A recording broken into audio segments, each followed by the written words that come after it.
Hi, I'm Jamie Mitchell, and welcome to another episode of the Big Wave Podcast. This week, I sit down with none other than San Diego legend Jojo Roper. We get into his childhood, growing up in San Diego, growing up with a legendary father figure, Joe Roper, what it's like growing up in a surf shop that's been there for 40 years, and just Jojo's path to the Big Wave World Tour and what's next. So I hope you enjoy the episode. Cheers. Jojo, stoked to have you, buddy. My wingman the last few years. What's going on? Not too much. Just dealing with the craziness around this world and coping through it the best I can, like everybody Yeah, is. yeah. Crazy times, huh? You were just saying off air that if things get loud during the podcast, there's meant to be a protest going down your street, right? Right down the street, right down the coast here. But we'll Crazy. see. So whereabouts do you actually live? Like I know you live in San Diego, but give us a head where exactly in San Diego? I'm in La Jolla area, kind of where I grew up surfing, and kind of grew up PB La Jolla area, um, and yeah, I ended up right in the heart of it now. We're in the Yeah, place right down nice. in La Jolla. And it was funny because we were trying to get you on the podcast yesterday, but you were saying that your dad's had surgery. Is that knee surgery or something? Is that right? Or Yeah, he got a full knee replacement. He's got titanium sides on his knee now, and yeah, he's going through. He's 2 weeks into it, and he's going through hell. But it's the best thing that he's done in a couple of years. So I'm yeah. stoked And that. what is that from? Like, is that from just being on his feet, like at the shop, just all those Yeah, years, or is it like another injury? Or I mean, he's worked his ass off and surfed his ass off since the '70s. So he's hard on his body, and he always has been. And he's had one knee surgery on one side, and now he's got to the other side. And yeah, he's I'm surprised that's all that's wrong with him. Knock on wood. yeah, that's cool. Well, that's a good segue into I guess growing up. Were you born in San Diego, like right there in La Jolla, like full? Yeah. No, not quite La Jolla. My dad we grew up in PB, which is basically 2 minutes away from La Jolla, side by side. They're neighbors. Yeah. My Both my parents grew up in PB, and yeah, that was kind of the beginning of my childhood was Pacific Beach, and then with surfing comes all the good waves around here, PB La Jolla area, and I just grew up surfing everywhere in San Diego, so to say, and yeah, I love it here. Never really want to get too far away from here, but it's nice to get away when I travel a lot. But Yeah, yeah, yeah, for sure. And then your dad, obviously, I imagine it seems like you have a really cool relationship with your dad. Every time that we're on the road and we're chatting away, you're getting phone calls from the. I remember this year at Jaws when we were sitting there, you're getting phone calls from the factory, something going wrong, and you're like diffusing bombs on the phone the day before the Jaws contest. But yeah, it really seems like. I know this sounds weird, but like you have a lot of respect for your dad, a lot of love for your dad, and obviously you guys have the Joe Roper repairs, right? I think I got that right. Like the mhm. last 40 years, right? 45, yeah. He's Wow. been So obviously going before you were strong since born. 75, way before. Yeah. Really? You're not And 45? then and then I came into the picture 30 years Yeah. ago. So is I'm 30 that now, is getting up that there. um is that sort of part and path of where you are now? Like I said, like it seems like everyone that's dad was a shaper or is involved in the surf industry, like seems like you probably grew up in his factory, right? In the surf shop, running around like a grom and all that sort of stuff. Yeah, definitely. I mean, I started working there when I was 14 years old. Because the summer when I was 14, I was trying to go to Australia. Actually, no, I started working there before, learning kind of just customer service and kind of dealing with people and yeah, just kind of helping and doing all that. And then I started realizing that like, oh, cool, like I want to go on a surf trip next year or something. And then I started really working full time in the summers, of course, because I'd be going to school in the winter. And I kind of realized we just really kind of started earning money, so to say, like at a young age, and kind of realized what you could do with that, and traveled to Australia when I was like 15. That was like the first surf trip, and it just kind of became a thing of just like, if I could work hard, I could play hard. And that's kind of Yeah. like what I still do to this day, to be honest. It's like the harder you work, the more money you make, the more things you could do, so to say. So Yeah, for sure. Maybe still have that I'll backtrack mentality. a little. Yeah, yeah, totally. Yeah. And then I'll backtrack a little bit. So when obviously growing up, it's nothing, you knew nothing else, but when did you start surfing? At what age? Was it like 5, 6 years old or? I was like 3 years old. He started Yeah. pushing me into waves, and yeah, I was young, and I was hooked ever since from day one, really. Um, and just so like when I was young, I'd do all the contests and all the things all the kid everybody did, and kind of growing up surfing a lot all around here, and NSSA's and YMCA's, all these different contests when I was young, and I loved it. I wasn't never like winning tons of contests, but I was just enjoying it. It was like all the Groms did, and I loved it. And Yeah. yeah, the good What old was it days. like growing up in San Diego? I actually lived in San Diego a little bit myself back in.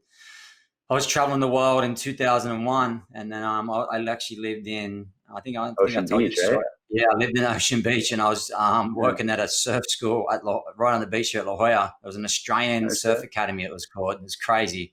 I don't know how Yeah. I ended up working for an Australian surf academy in America. I don't know, but Hmm. anyway, but it's Anybody's a gonna good. find out it's you. Yeah, exactly. But it seems like a really cool place, And then, I mean, a lot of good surfers have come out of San Diego, and Mexico's just down the road. So, like, Mhm. like growing up, like, who, was there anyone in particular that you started to hang out with, or like that you were looking up to, that you're like, man, like, I want to be like this Um, guy. I mean, when I was young, there's a huge generation of really good surfers, and just even the old guys. Like when I was young, my dad was still surfing tons, and his whole generation was still super like into it. And I mean, I used to sit on the beach and watch.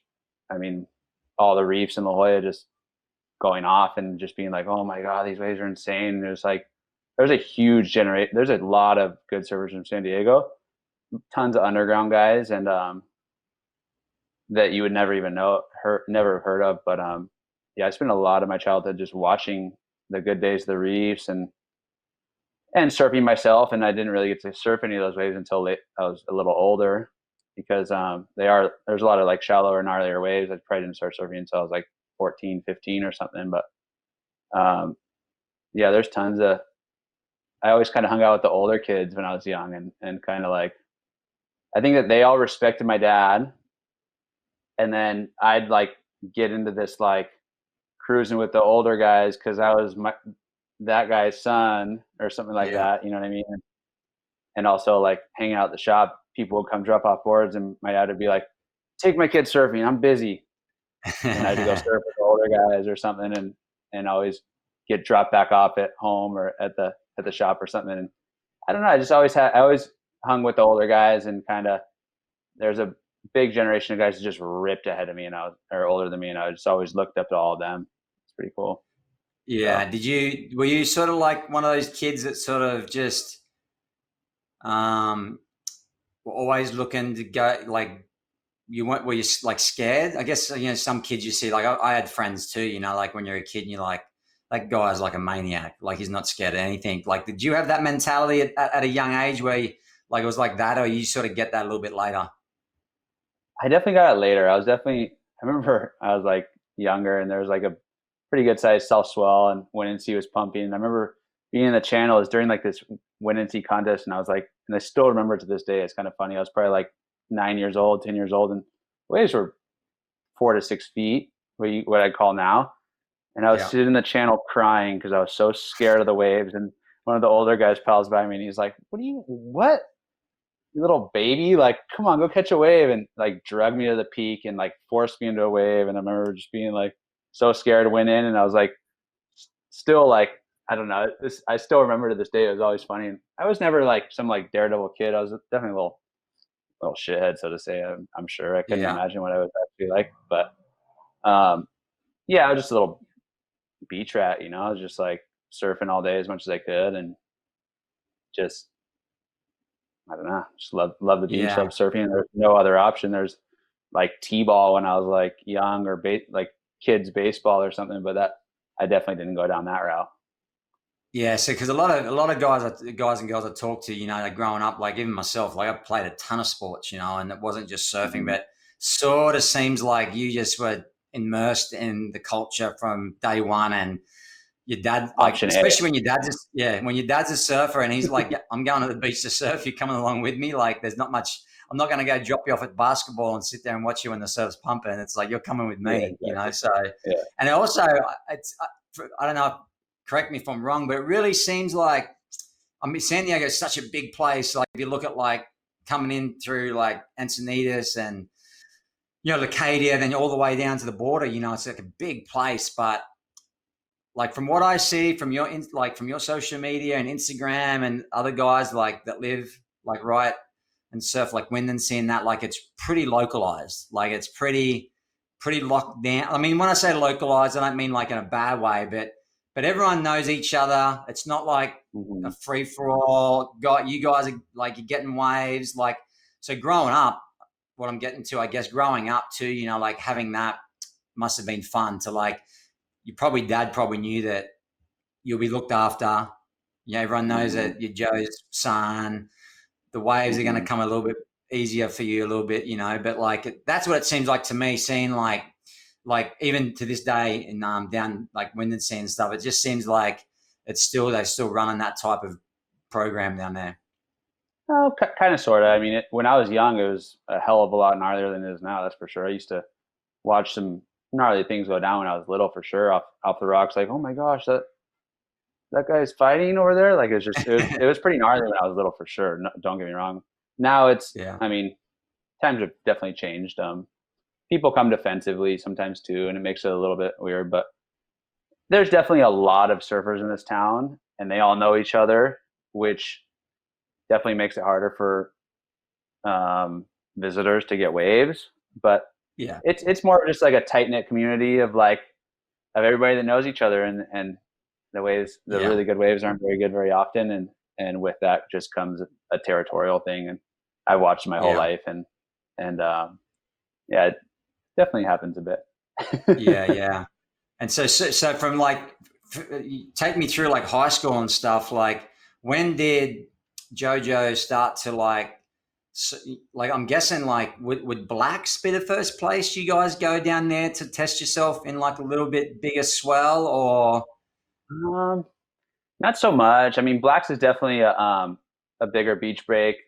I didn't surf down there too much. There's some reefs in La Jolla that when it gets big enough, you'll get like a few waves, or like kind of like proving grounds or training grounds, or whatever you want to call it, right? Like the La Jolla big wave spots, and Yeah. they get good for sure. You'll get 10, 12 foot waves for sure every once in a while, but those are those like 20 to 25 foot Mavericks or Toto stays, that so you could kind of like work your way up that way and then go elsewhere when you are more dialed. But it's definitely, there's a couple waves of consequence, and definitely quite a few waves that are kind of shallow bottom, more dangerous, more so than big waves. Yeah. Um, if it's 2 to 3 feet deep and pretty nuts barreling wave, and that's, in my opinion, more dangerous. So Yeah. that kind of gets you excited for more. So And what that what was kind what of age was that? my But teenage years. what age was it when you sort of just started to sink your teeth into like chasing? Just like let's just go through the process. You start obviously start sinking your teeth into the reefs around home, and then Mm-hmm. it's like, and I'd like to hear about like how it transcended into How it starting to like progressed. think about probably, I imagine, Todos. Is that probably Yeah, I Hawaii? started straight into Hawaii for sure.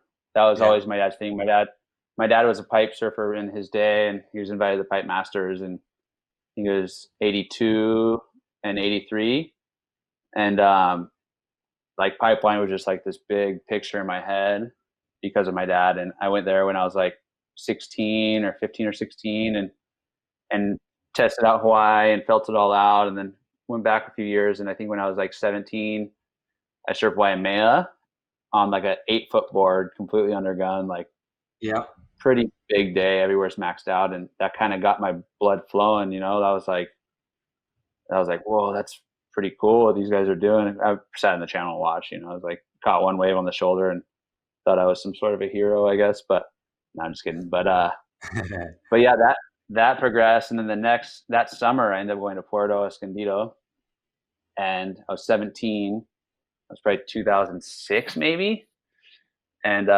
just fell in love with that place. I was like, you get barreled every day, and I was like 4 feet to, I saw a 12-foot swell when I was there, and I was just like sitting on the beach, like scared as can be, and just like, oh my God, this is nuts. It was like, it was a long time ago. It was really uncrowded and back then, and I think I remember seeing like Rusty Long and maybe Jamie Sterling or something, and they were just getting so barreled on 10 to 12 foot Puerto. I was just like, oh my gosh, I want to do this.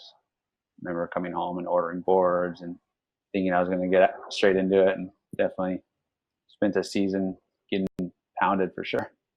Yeah. And slowly worked my way up and started learning how much goes into big wave surfing. It's not like you just jump straight into it, like, oh, I charge, I'm going to go surf big waves now. It was like, I mean, with big waves comes experience. I mean, experience comes everything in big waves, in my opinion. Like, I don't care how fit you are, experience plays a huge role in positioning and all these different things, all these different variables. And that's one thing I've definitely learned over the years. Yeah, it seems like you get like Porto's probably a perfect next step for you guys, because you're used to those shallow barreling waves around San Diego, and Porto's like right there, really, on your guys' doorstep too, right? It's who doesn't want to get barreled? And it's so consistent, right? So you go down there and you could spend, when you're on a budget, you could go down there for a month and live off of what it would take to go somewhere else for a week. You know what I mean? Like, yeah. And you get so many days of, the dream is to get barreled anywhere and everywhere. So it's close enough to pull it off if you're not sponsored or anything like that. It was my option back then, which was killer. Yeah. I loved it for sure. Yeah. So at this stage, you're working in your dad's factory still? You're working, you're out of high school, you've been working for a while, making money, and then you start to like, okay, like I'm going to start hitting Porto, this and that. And then at what stage does like Mavericks or other bigger waves like that start to creep into like, hey, maybe I want to try that? Is it like starting to hang out with Greg or Rusty? Is it like someone, what was that moment that you're like, you know what, I want to give this a go? Yeah, that came when I went to Porto 17. I went kind of did the same Hawaii to Porto when I was 18 kind of a thing. And then when I was 19, Derek Dumpy was super into Mavs, and I think he had caught the biggest wave of the year before, and I was just like, or biggest paddle the year before, and I was just like, gosh, there's my way to learn, and I was always bugging him like, hey, I really want to go. And I ended up ordering this 9.8 from Rusty, who was making my boards at the time, or still does. And I ordered a 9.8 in like September or something like that for getting ready for the next winter. And that was like my big wave, like my year. It was like the first where I experienced all these different waves. It was, I forget what year it was. It must have been like, I just remember it was a really consistent year. I ended up, I did like Mavericks, Outer Reefs in Hawaii, Waimea, all these different waves that year, and Todos that year, my first year at Todos. I was 19 years old. It must have been 2010 or something, maybe. I think it was, or 2009. It was a really consistent year. So I got this 9.8 made, and I remember ordering this board, and Rusty was all excited. And then I get this board to the shop, and I was already glassing my own boards at the time. And my dad's like, I'm glassing this one. Like this is one for me. And I'm like, okay, right on. Thanks, Dad. So yeah. And he's like, remember, he's glassing this thing, and he's like, mid glass shop, he's like, this thing's gnarly. Like, I've never had a board this big. What are you gonna do with this? And I was like, I really want to surf here, there. And he's just like, you could see in his expression on the glassing board, he's just like, Whoa. He's like getting a little nervous, you know. He's like, Yeah. "What are you gonna do with this thing?" And it was kind of funny. I'll always remember that. But Yeah. sure enough, that board gets done. It's maybe October by that point. Once it's shaped in glass, we finish it. Within a week of finishing the board, this giant Swell comes, and I'm like, and Derek's like, "Hey, so this is I'm going. Are you interested still?" And I was like, No like excuses now. It's 100%, like, be I'm careful in." what you wish for. Yeah, exactly. And I was like, "I'm in." And I'm like, and this is like, sounds crazy that 2010 was like pre all this like stuff, all the flotation devices and all this crazy stuff. And it was like, it was way more like preparation. I'd been training all summer. I was like feeling it. I was all psyched. And I remember like my dad never leaves the shop during like work hours unless there's waves or something he's going surfing. I remember like I'm packing up everything and he like leaves the shop, and we lived close to the shop at that time, and he comes home and he's like, "All right, give me a hug goodbye. Be safe." And I'm like, "Oh, he came home. This is kind of weird." It was like in my head for a 10-hour Made you drive. nervous. Made me so nervous. Wake up the next morning. We get up there and we crash in a hotel. Wake up the next morning and the buoy's like 20 at 18. And I'm like, everybody's freaking out. And I'm like, I don't know what any of this means, but let's whatever, you know. And it's Yeah. telling off the beach and stuff. But the swell was just a touch over 300. Looking back on it now, I know that. Back then, I had no idea. But it was like just a touch north, and it was every bit of 15, 18 feet with 20 footers. But the buoy numbers were just gigantic, and it was shadowed by the islands out there. And Yeah. and I remember being, I caught one wave, and I still to this day, like it was a proper wave, and I remember like just getting this like fix. I'm just like, oh my god, like this is insane. Like I was so stoked, and I remember going up quite a few times. And that year, I did all the outer reefs in Hawaii because I went to Hawaii because I was going to college at the time. You'd have a break from Christmas through February 1st, and and I remember spending that whole 6 weeks in Hawaii for that break and just getting all the outer reefs on the same board, watching some crazy things from like, I think it was like Shane Dorian and Dave Wassel at this outer reef left. And I was just like, it was some of the best big waves I've ever seen to this day. And it was when Scion caught that like 60 something foot gigantic wave and packed it. And I was like, Is that the Eddie? Were you there for the Eddie swell? Was that the Eddie day? They it said they wasn't were surfing the Swell, Eddie. no, it wasn't the Eddie Swell, but it was very, very big outer reef. And I was just mind blown. I was just like, oh my gosh, this is the dream. I want to do that, you know? And it doesn't just come. It took me years and years to get to even where I am Yeah. now. And I loved every bit of seeing that and just wishing to relive that day so I could give it another go now. You know what I mean? So, Yeah. Isn't that funny that that was my like first some like, winter. yeah. Isn't it funny how like ignorance is bliss sometimes, you know, like if you look back at that wave, at that first one at Mavs you got, and you got that, I mean, how many days were we out there this year? It was just junk, right? And you're like, Oh my I'll God. take that wave any day, you know what I mean? And but you probably, at that time, you're like, you didn't even know the consequences or like how big it really was, you know? And then all of a sudden now, 10 years later, you're like, that, that would be a crazy wave anytime we got the Here's the protest going by. Yeah, it's coming in hot. It's okay, we can't hear it. So yeah, it's like it's amazing how that plays out sometimes. You know, it's just like you just go out, you're a rookie, you're like, yeah, I'm just gonna follow the leader. I'll just sit in the channel, and all of a sudden one comes to you in the channel, and you're like, oh, Oops, gotta go. oops, gotta go. Yeah, that Double D was a man. He had his moment too. I can hear the cheering and that. Yeah. Check it out. But Double D had his moment in the sun too, man. I think he won. We were saying he won. He won the double XL. I think that year too. I think it was 2010, 2011, maybe, or Yeah, I think he won it 2009 maybe, because that might have been the same even year. earlier, 2009. Mm-hmm. For that giant Mavs wave. Yeah, it's crazy. And so, what were you doing in college? You got a degree, right? I remember. Yeah, I got a degree in business management. I Good. started San Diego State, couldn't get myself. I did like 2 semesters, locked in completely,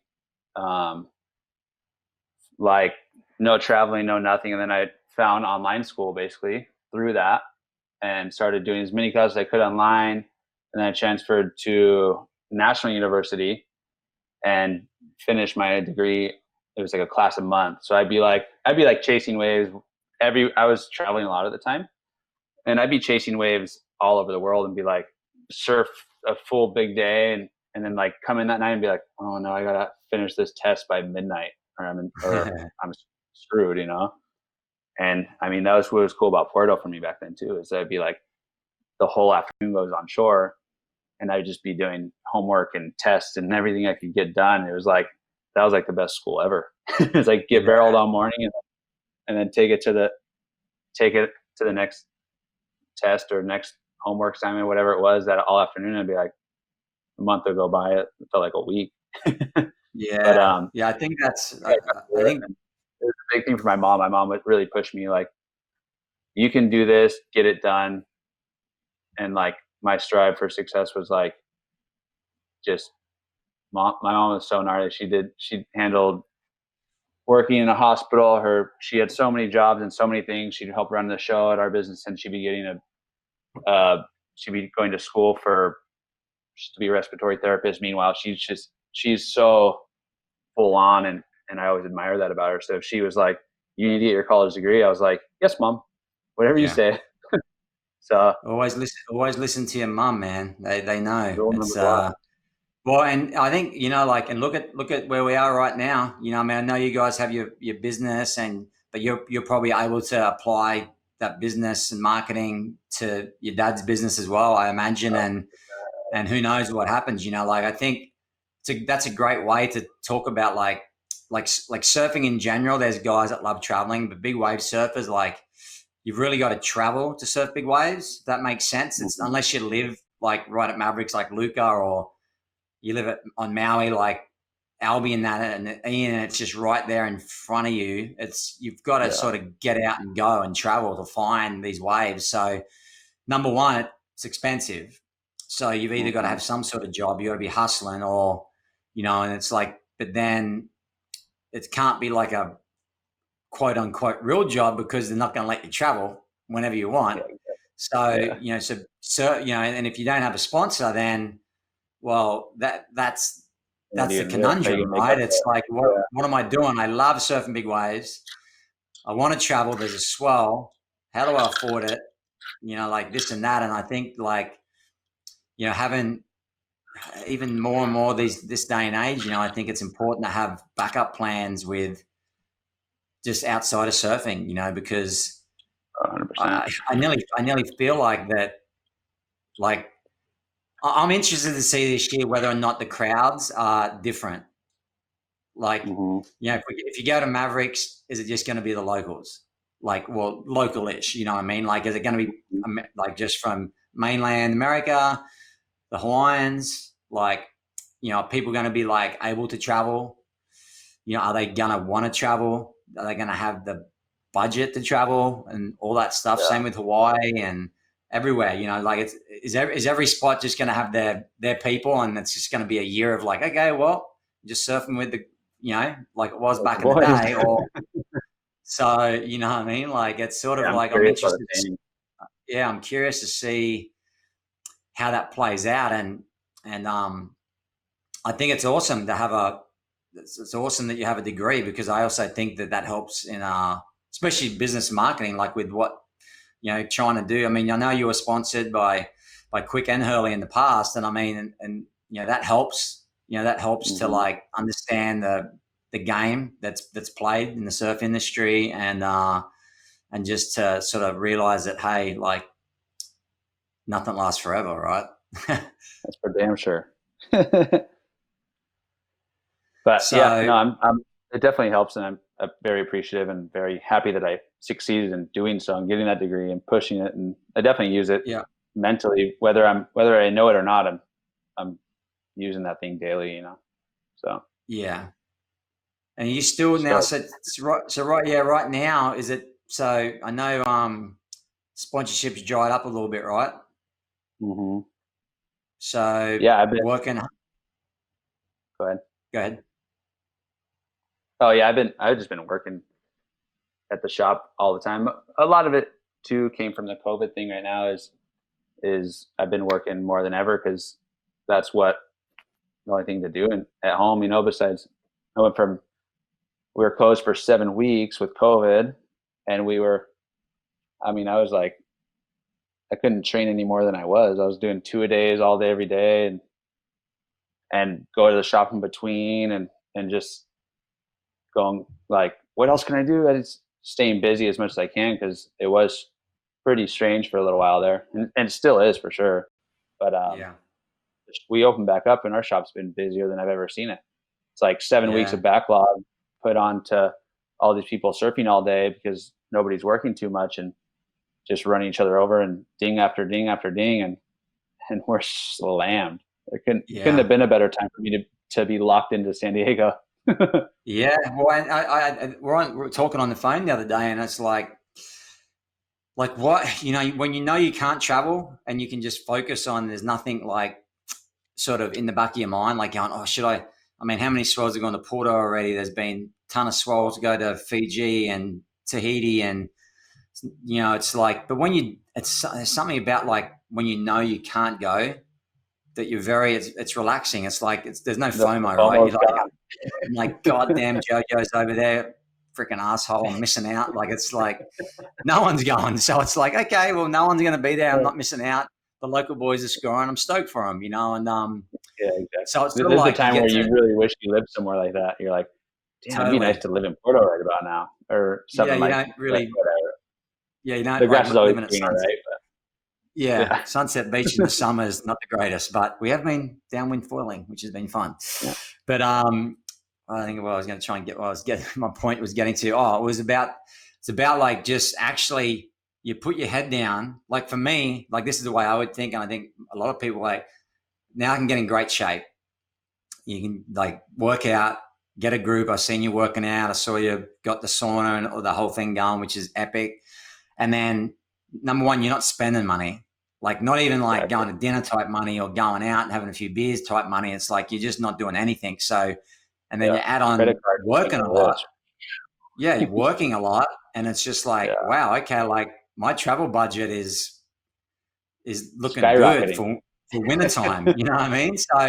So like if you're trying to look for a positive, you could think about, I'm not breaking boards at Porto or summer. I'm not losing money.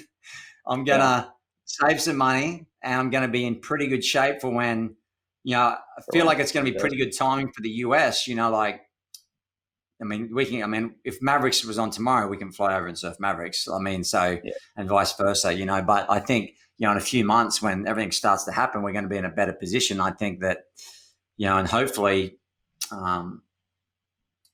hopefully Europe opens up and we can, you can go there and stuff. But, realistically for us, like we're looking at, mainland, California, Hawaii, maybe down into Max, but it's pretty simple. It would be pretty strange if I didn't get to Puerto this year, it'd probably be the first time in, I don't know, must be 13 years that I haven't gone for at least.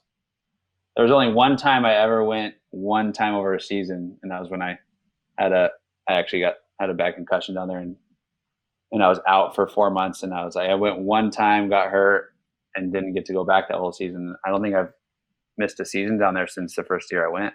And I was thinking about that a couple of days.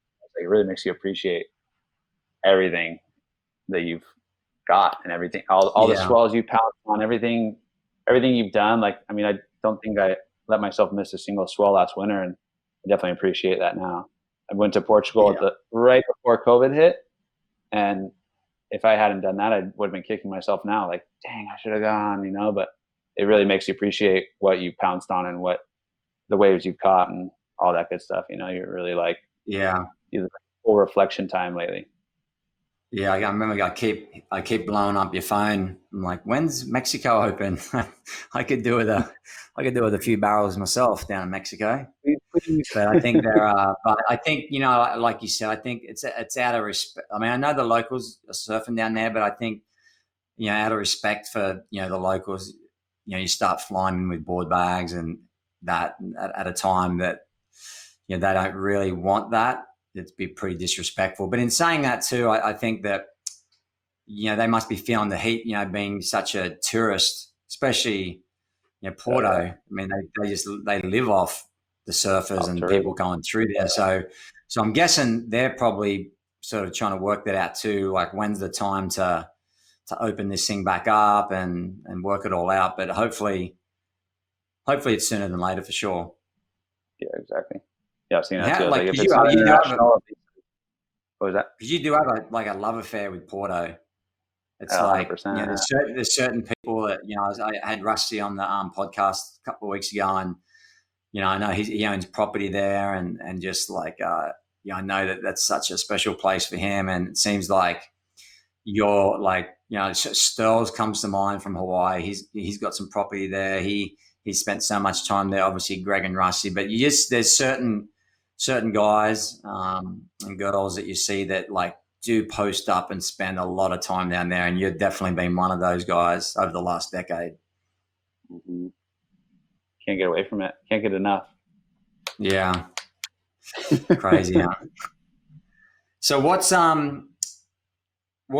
next for Jojo? As in, you've been training, you've been working your butt off, you're just sort of waiting for everything to sort settle of down, open up, and then you'll just start jumping on Swells. You usually go to Tavarua too, right? You usually do a boatman stint. Do you do a boatman stint every year, or is that slowed down a little bit? Or I usually try and spend as much time as I can, for sure. John Roseman and Kay always style me out, and I'll spend as much time as I can every summer if I can, if it fits into the surf season when they're on.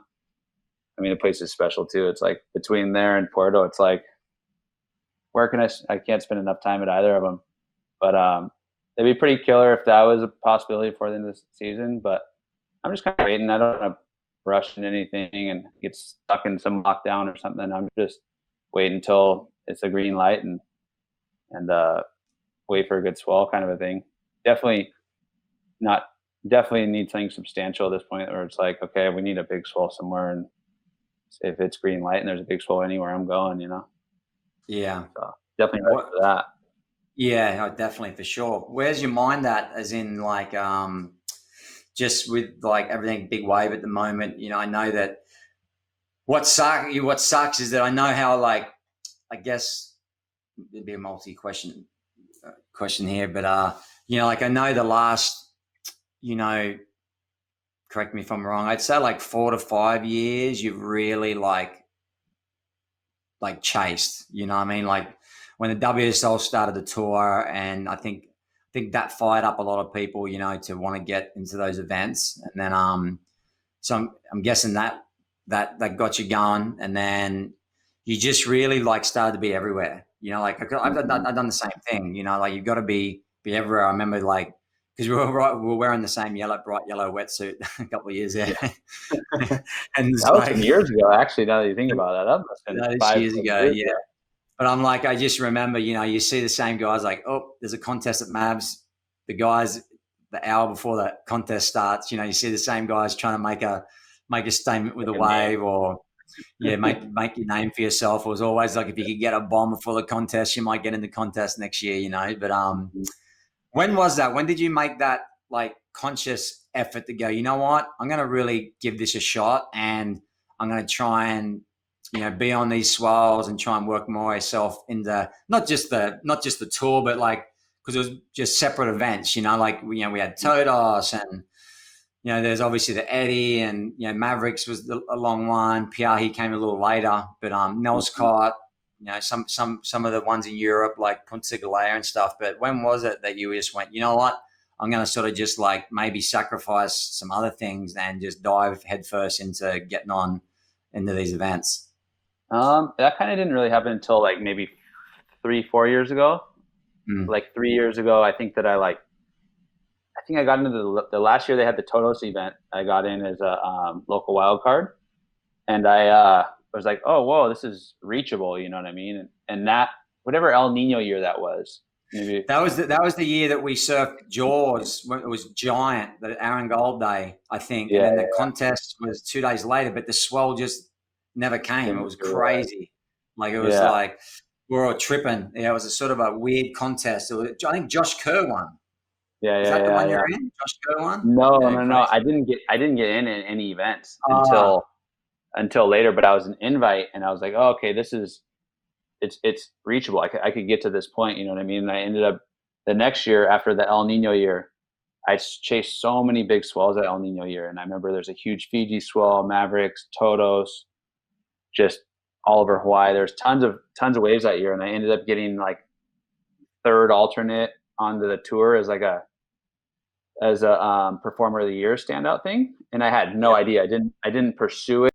I didn't like think about it. It just like came, and they're like, oh yeah, you got this whatever place at the Big Wave Awards, and I was like, oh whoa, that's cool. Had no yeah, idea. So the next year I'm like, all right, I'm on.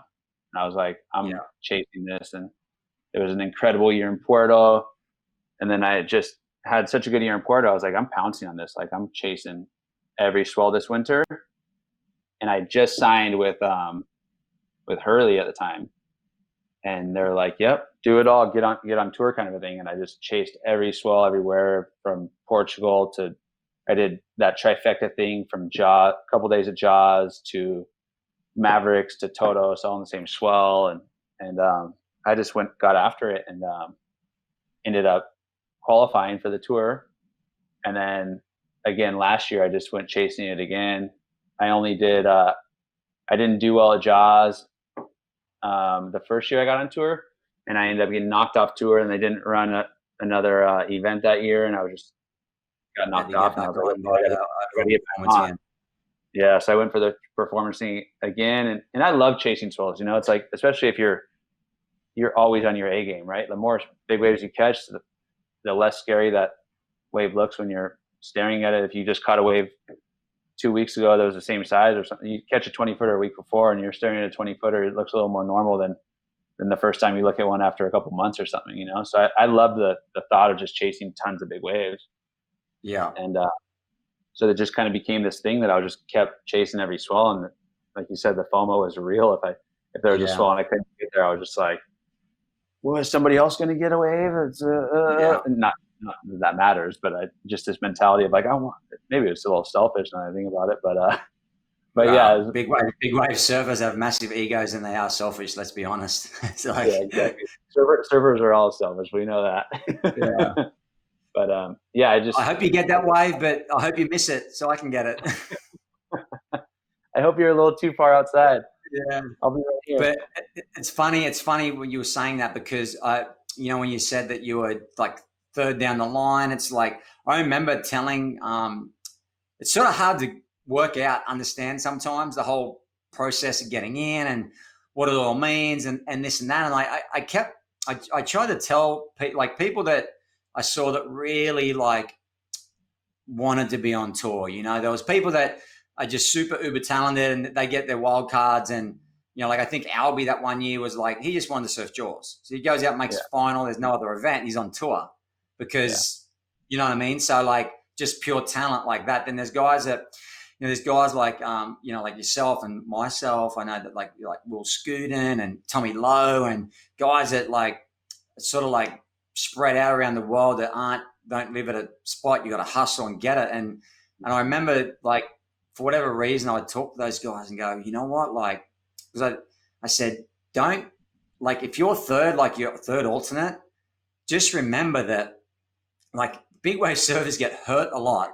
Big wave surfers don't make flights. Big wave, there's so much stuff that goes on. And, like there's so many times where you've seen like Alex Patello you remember that story. You remember, I think, because you missed out that year at Porto. Like he was number 10th alternate and was coming for the swell.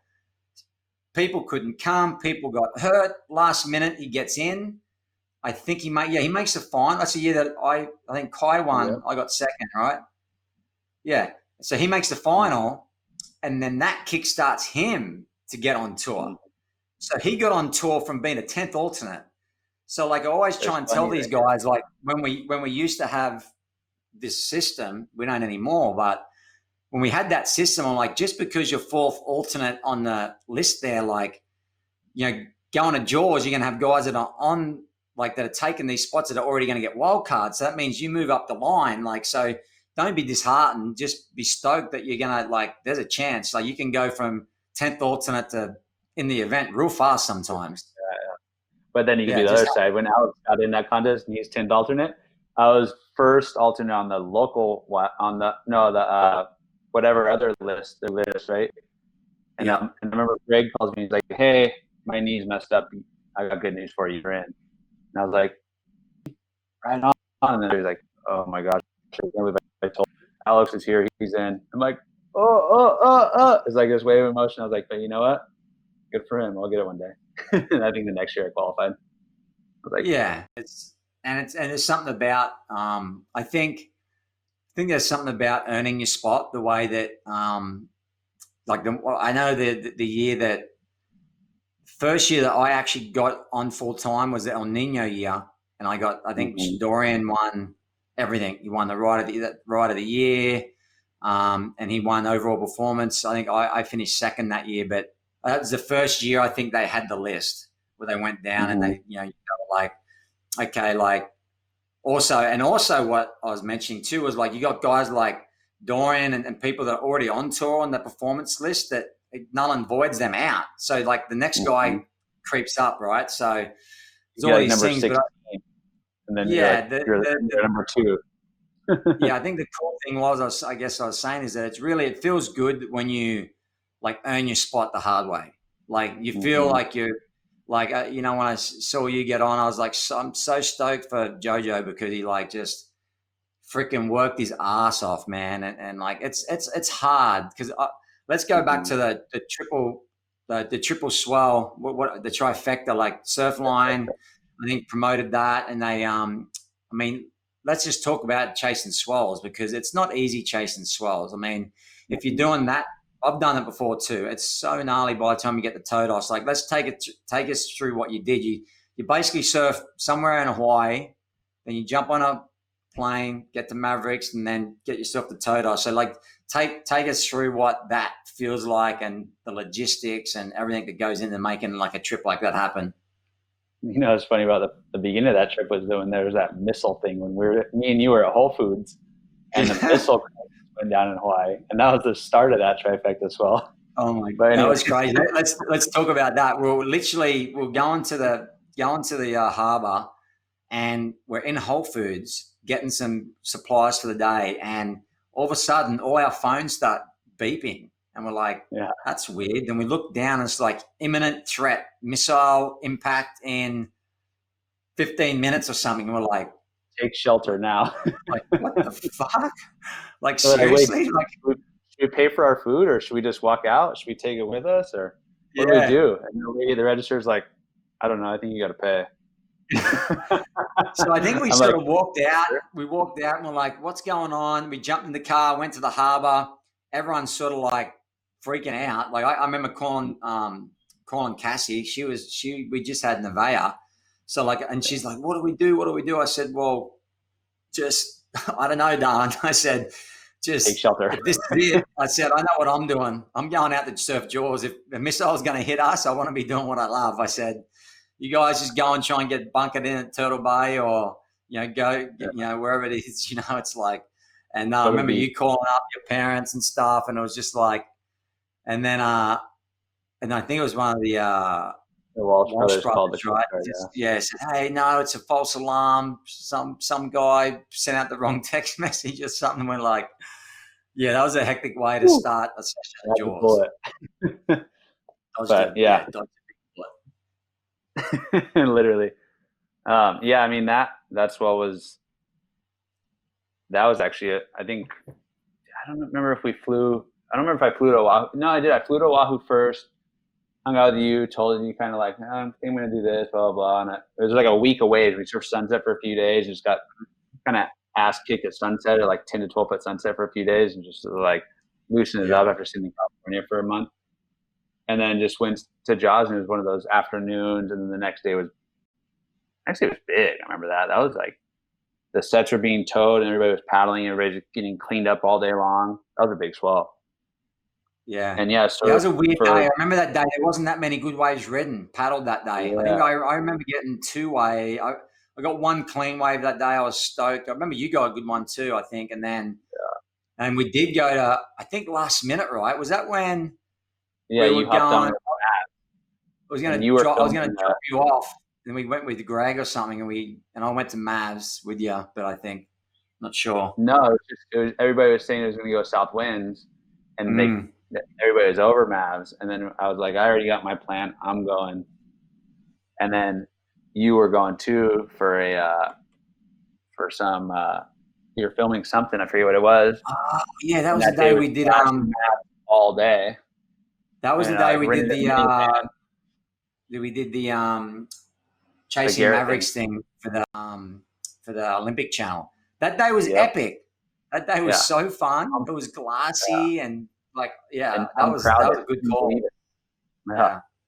Yeah. I remember we did the red eye. We surfed half day Jaws, the next day full day, straight to the airport, 10 o'clock, red eye, 4 a.m. land in San Francisco, rented the minivan, drove straight to the parking lot at Mavs. I think you were on your program, so I was just solo. Parked in the lot, took like an hour power nap, and looked at the cam right when I came up from that and saw a bomb. And I was like, oh, straight out. And got out and got annihilated on my first wave. So pounded. It was such a beautiful wave.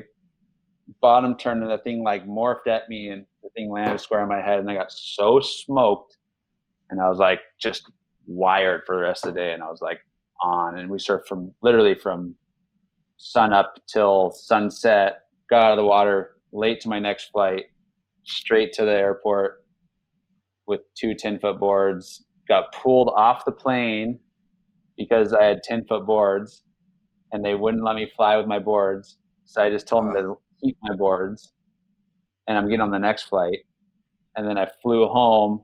My board showed up and then got home that night super late, slept for a few hours, woke up and did surf the reefs at home and then straight to Todos because it takes me an hour and a half to get from home to Todos. So I surfed the high tide at the reefs around here and went straight to Todos. And it was like one of the best 3-4 days of my life because there's just like nonstop tons of good waves and I'll never forget that. That's for sure. Yeah, I mean it's crazy because like I always try and like explain it to people that don't know. Like it's like you have it's like a game, right? You start the computer game at 100%, and you've got your power, and it starts at green, slowly gets down to orange, then into the red, and you start off at Jaws or somewhere, and you're feeling great, and you're copper pounding, and that energy goes from 100 to 90 and a few more of those and you're down to 70%, and you jump on a flight and don't get much sleep. You turn up at Mavs and you're trying to work out, do I eat something? Like I'm tired, I'm dehydrated, you're trying to work on that. And then you're at 50%, you go out to Mavs and get slammed and you're running on below 50%, then you got to do the same thing again. Or you like this, and then by the time you get the Todos, you're sort of running on empty, and that's dangerous. It's like it's a dangerous game you're playing when it's dangerous enough when you're Superman, when you're feeling the best you've ever felt, and you think you're untouchable. And all of a sudden, I mean, perfect example was Jaws this year for us, flow state, and we'll get back to that later. But you just think you're invincible, and then boom, but let alone having to try and surf, another 20-foot wave when you're feeling like crap and tired, and you're sort of just doing it to get the trifecta. It's like it's tough, but it's fun, man. It's funny. It's one of those things. Like I remember listening to, I think Mike Stewart did it back in the day, the legendary boogie boarder body surfer. I think he even chased it from Alaska. Done some swell where it started in Australia, went to New Zealand, Tahiti, and to I think it was something like that. So I know a bunch of people have done the whole. I think Greg and Ian tried to do it this year, and they pulled the pin after Mavs. I think Greg kept that going to Mexico, but it's a tough one to do, especially these days, because it seems like Todos is sort of like breaks Doesn't less happen as unless much. doesn't seem to happen as much. And I think it's that West. Yeah, it's the West. We don't seem to get as many West Swells these days as we used to. Yeah.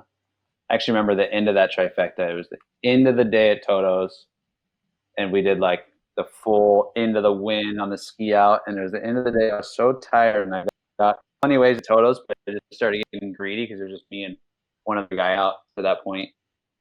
And I remember paddling for this wave and missing it, turn around, and there's a full blown like 15-foot double up, and it was square on my head. It broke 5 feet in front of me, and I was like, I am so exhausted here. Is this really happening right now? I remember like Yeah. I had a pool vest on, and I remember thing landing square on my dome, and just had my hand here because I knew I was drained, and I pulled it, and that one was for some reason didn't work, and I'm like, oh great, this thing's broken. I'm just underwater getting annihilated, and I'm like, couldn't even get my arm to this one to yank it, and I'm like, go to the surface. I was like, I'm done, tap out. Yeah.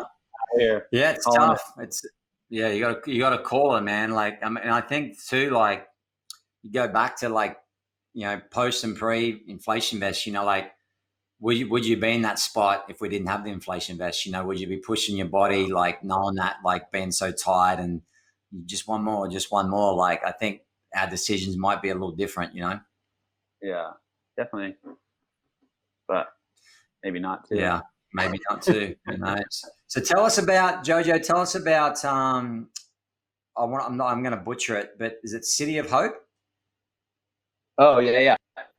City of Yeah, tell us Hope. about that. I know you. Tell us about the it's a children's hospital for cancer, I think, and you've been No, working with those yeah, guys, and you got that cool handprint surfboard. That just tell us a bit more about what you're doing with them.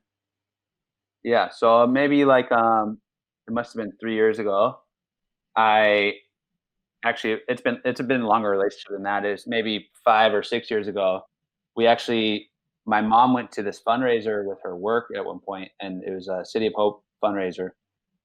She sat through this huge dinner and this big auction, and people were telling stories about the City of Hope and what they do for cancer research and all this stuff, and they kind of had these like people come in and just tell stories about what these people are going through and the treatments and this and that, and my mom was just like floored, like this is like amazing what these people are doing, these doctors, this City of Hope in general, just everything they do, this huge facility in Los Angeles. And so the next year my mom was like, I want to help somehow, and we built a surfboard and donated it to get auctioned off at the next fundraiser they had, and it made some money, and they're stoked and started building a relationship with them. And the next year, I went up there just with a basic board, just a 7-foot egg, and we had a bunch of the patients were coming outside to check out this like art show, and we're like, okay, let's bring some paint, and we'll see if people want to put their handprints on it. It was pretty cool, and they were into it, and yeah, they were putting their handprints on it, writing things they wanted to say, and we ended up auctioning that board off for $11,000 that year Wow. to fundraise for the organization. And so the next year, I was like, okay, let's get more personal, and we took my big wave guns. That I built this big quiver for the next winter. It was like all the boards from 9 foot to 10 foot, and brought them up there, and we went room to room, patient to patient, and of course we asked permission and all that good stuff, and if any of the patients were interested, a lot of them were interested. We kind of showed them like, hey, this 10-foot board is going to be riding this wave, and at the time I was swimming for Hurley, and they gave them some like kind of cool like goodie bags, just some hats and stuff, and scoped them all out, some posters that I signed to them, and I'd just be like, this board's going to be on this giant wave with a big photo of Jaws. It's pretty rad, and they're all stoked, and they'd be like putting their handprints on my boards, and these are kids from newborns to 30 plus year old patients, and that are just going through probably more than any of us ever want to go through. And yeah, it was really heartwarming. And they decorated all my boards. And we're actually still looking for a huge venue. And we actually had a really good date set to auction a lot of these boards off, but COVID changed that. So yeah, we went through that. The boards are still waiting. I wrote them all year. We sent a lot of the patients like photos of their hands on these, like, I remember this photo of Nazare and the things like this kind of crazy teepee kind of like pin drop photo. And if you zoom in close, you could see like all the hands, like clear as day, this amazing photo. Sent them all with like the zoomed in to their hands. And it was so cool. It was like, they're so stoked. I mean, their families like send me messages all the time, like, this is so cool what you're doing. They're all stoked. So we're waiting to auction those boards off still. Unfortunately, the COVID thing happened. Those boards are getting auctioned off. But then this last year, I actually went to UCSD, which is there's a cancer benefit that's here at Scripps. And this year we went down to their event that's been going on for 25 years. It's called the Luau Legends. And they have a huge fundraiser every year. There's a contest where all these legends from like Skip Fried or to you name the legend, they're there. All the older 60s plus, all the legends of our sport, and they're all down there raising money for cancer research. And I was sitting in the auction, and these, like, a trip to Cabo is going for like 20 grand. I'm just sitting there like, my board would kill it here. This would be the number one board. And so we did the same thing this year. And I went to UCSD Cancer Center, Morris Cancer Center, UCSD here. And same thing, same boards, the boards I rode this year and at Jaws actually, and all over the world, or Nazare and Mavs and all that. And the plan is to, this year in August, hopefully they have the event this year, is to auction the board off at this big live auction and put the story behind it, get some, like, show where this board's been, what it's done this year, and somehow it survived some pretty heavy wipeouts over the years and it's still one piece. And yeah, I'm excited to freaking try and get that thing, get the huge donation to UCSD and support cancer research, you know. And same thing with City of Hope and UCSD. And the more I could do that, it warms my heart. It's awesome, you know what I mean? It's no better feeling, really stoked to be a part of all that. Yeah, I think it just goes to show how, like, you know, what you think you can't do much. Sometimes you think, like, what could I do? You know, like, is it going to make a difference? But like, just them being able to follow you, and like, I mean, you know how much like your friends and your family like to, like, they're watching the contest, or they, you know, you get a good wave and they're like so stoked. Like, can't even imagine like those kids, like how stoked they are to be able to, like, there's my hands like on a 50-foot wave. Like, that's really cool that you're able to do that. That's awesome. So you're gonna you're gonna do that this year as well? You're gonna be surfing with the hands again? I don't see why not. Love to keep it going. Yeah, man. Tradition and inspiration keep when you keep the smiles alive. Keep the smiles alive. Yeah. Well, you needed that too in that wipeout at Jaws this year. So maybe those kids are little angels above you. My guardian angels. Guardian angels. Not the right way to say it, but you know what I mean, though. Yeah, totally, for sure. So what's this year? What, like, I mean, I know it's hard to say, but, you know, like, take away if we have any events or anything like that, but just chasing swells. Are you going to be on the same program? You're just going to hunt Jaws, Todos, Mavs, and just try and hit them as much as you can. Still, I guess I'm saying, you're still fired up. Are you still in that mindset of like, I'm fired up to just go hard and chase it all? More than ever, yeah. Sitting here for this long, I'm just like stewing to just get after it. Just chase, just wherever it is, I'm on. You know, I'm more excited than ever. So where do you think Big Wave is? Like, where are you seeing the future right now? And what are you know, like, we've got all this crazy stuff going on in the world, but what do you think? What do you think the future is? I'm not sure, you know, we're all kind of living into trying to figure it out as we go. I think that you would support the ideas. Like, hopefully the future has more for big wave surfing. You know, there's not that much going on for it right now. But yeah, the dream's always there, you know, if it's reachable. And I don't know whether it's just Jaws for one event again this year, which was sad to see. I'd love to see more, like whether it's Nazare or Mavs or wherever these contests and all these different forms of contests or whatever it is can come up. I mean, it's awesome. You know, I never got to experience like 6 contests on the big wave tour like it was before my time or before I got on tour, but I would love to see all that kind of come back, you know, and a little more. It's hard to I don't know, it's just hard to like to know what the future will bring, you know. It's like, as we all know, that like we'd love to see it, but is that going to happen? And I'd be stoked to see a tour come alive, that's for sure. I think we all want to see it, you know. Everybody's fired up. Everybody loves big waves. Everybody wants to watch big waves. Everybody wants to see the carnage and all of it go down. And we'll see. Yeah. I got a good feeling it's going to be a good few years coming up. It's my gut feeling. But the thing I miss too is like, I mean, you get to surf, like, I don't know, I have a hard time. I'm like on the fence with contests sometimes. I'm like, oh man, they're so good. Like the lead up to it, you know, going like, I mean, I love like, you know, like just going like me, you, Luca and Will were hanging out last year on Jaws and just we were there early hanging out. We just were like, it was like, it's so cool, you know, me and you were in the same heat and on the same boat and we both, you know, bottom feeders. Yeah, God.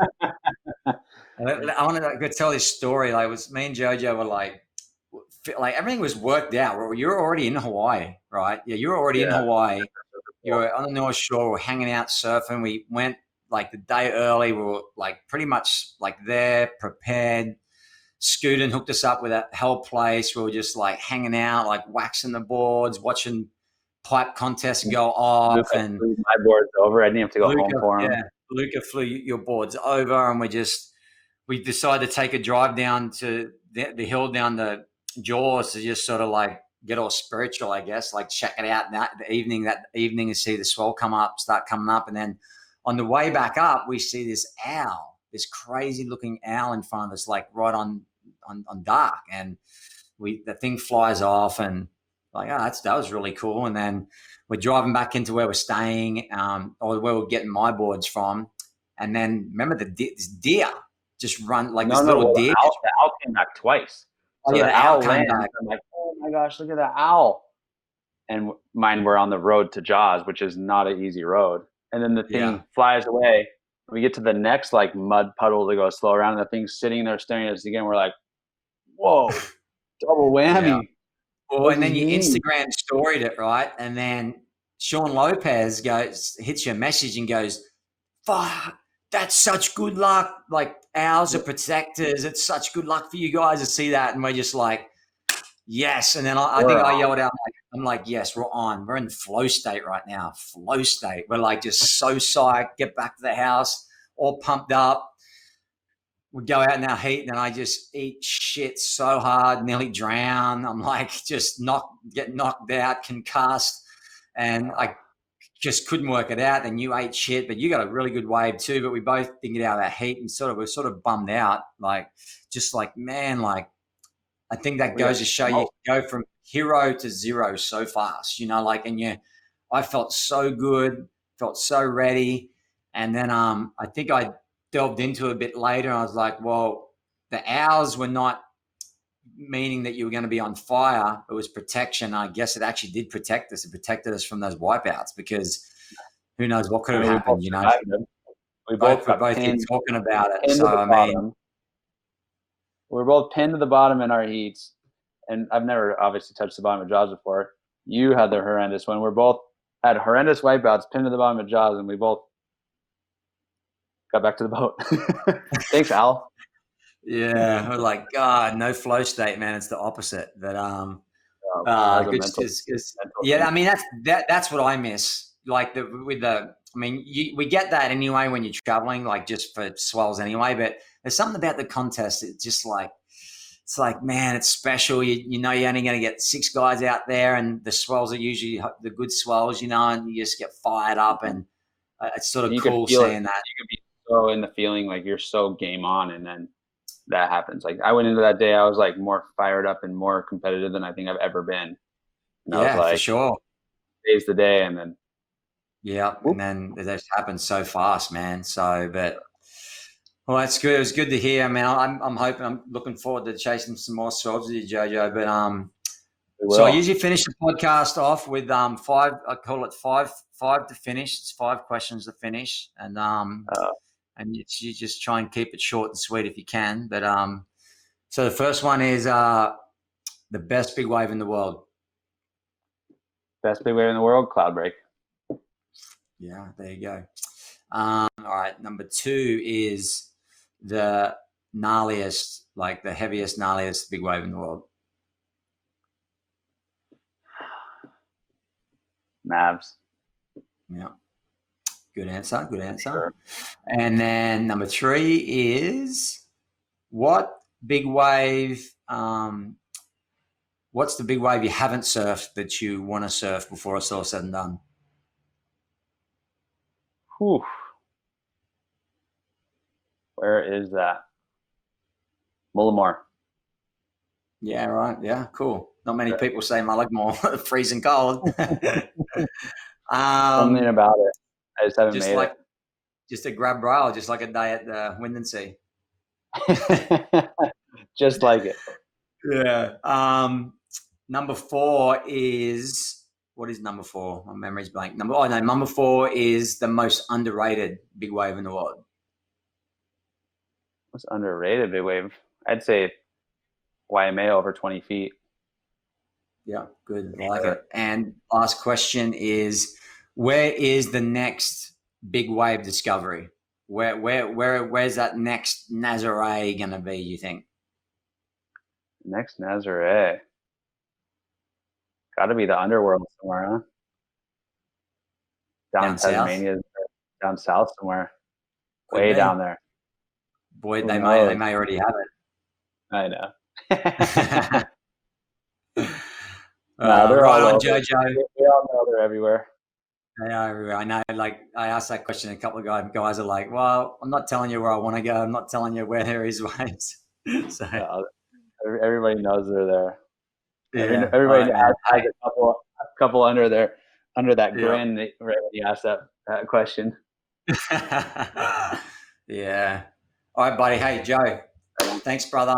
Good catching up. Thank you. Stoked to have you on the podcast, and I look forward to being in the water with you on the road and some more flow state. Some more flow state in a good way this time. Exactly. All right, Joe. Thanks, brother. Thanks, guys.